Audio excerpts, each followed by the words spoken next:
Alright, let's be real. People like video games. A lot of people do. Depending on what game you play, single player, multiplayer, casual, competitive, RPG, etc., there will always be something in the game that was never intended for you to really see. That thing can change the entire game you're playing, breaking the world you've become accustomed to. This thing is called a glitch. Glitches have existed in almost every video game, whether that be current games like in this year's Game Awards or dating back to the 1980s. Actually, let's talk about these games from this time period and see what I mean. Super Mario Bros. For the NES, a classic at hand and yes, has glitches, but the one we'll be diving into today is the Minus Worlds. Now, there's a walking through walls glitch in this game. By jumping at the corner of the wall at a precise angle you can clip through by turning yourself against the wall, the game will try to push you out of the wall adjacent from your current standing position. Okay, you get the idea. You can walk through walls in this game. And speedrunners do this trick all the time because it saves time, duh.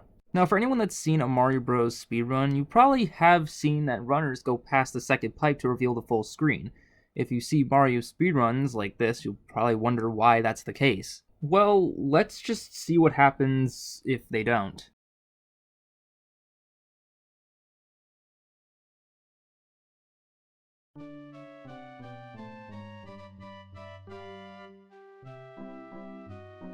Yup, Mario is now in an area called World -1. This is known as the Minus Worlds. Mario can't teleport to 4-1 because the screen hasn't fully registered that Mario is in the room. When this happens, Mario gets to, well, -1. Technically, this is 7-2, but when you get to the pipe, you get thrown into the level again and again and again. It has no end to it. This is known as a wrong warp, and this was something the game devs didn't know about during the time. Now let's talk about a crazier glitch. We're going to talk about a random assortment of pixels making Missing No. This glitch occurs in Pokemon Red, Blue, and Yellow. In order to make this Pokemon appear, you first need to listen to the old man in Pallet Town about his tutorial on how to catch Pokemon.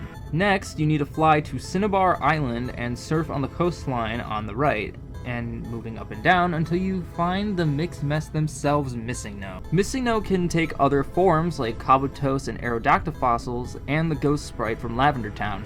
Why does this character exist? Well, someone figured it out, but I'm not going to explain how, that's for damn sure. But everyone agrees that this is the most iconic glitch in video game history. And glitches like this are primarily the reasons why some video games use these glitches intentionally in order to use it in their game stories. Let's take a look into some games that do this. A perfect example is Doki Doki Literature Club. I know, this doesn't ideally look like a game that's for the faint of heart, but trust me, this game gave me nightmares. Doki Doki Literature Club starts out as a dating simulator and plays like one for about the first few hours until you realize that one of the girls is very depressed and hangs themselves. Did I mention spoilers?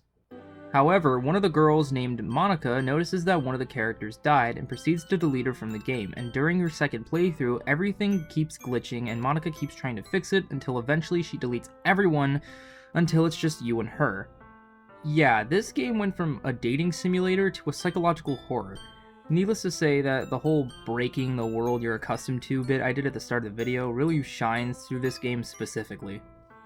Next, let's talk about another title, Five Nights at Freddy's. Is this where you wanna be? I just don't get it.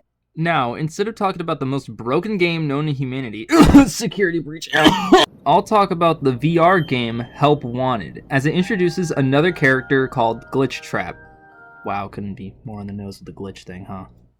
Glitch Trap as a whole is the primary reason why you find glitchy tapes throughout the whole game. Collecting them makes Glitch Trap more and more stable, and once fully stable, he will try to corrupt your mind and take over your body. That's just one of the endings for the game, but you get the idea. If glitches weren't a thing, would Glitch Trap be a thing? I don't know, probably not. There are still accidental glitches in most games as of recent, like the Mugman Army in Cuphead and Security Breach in general.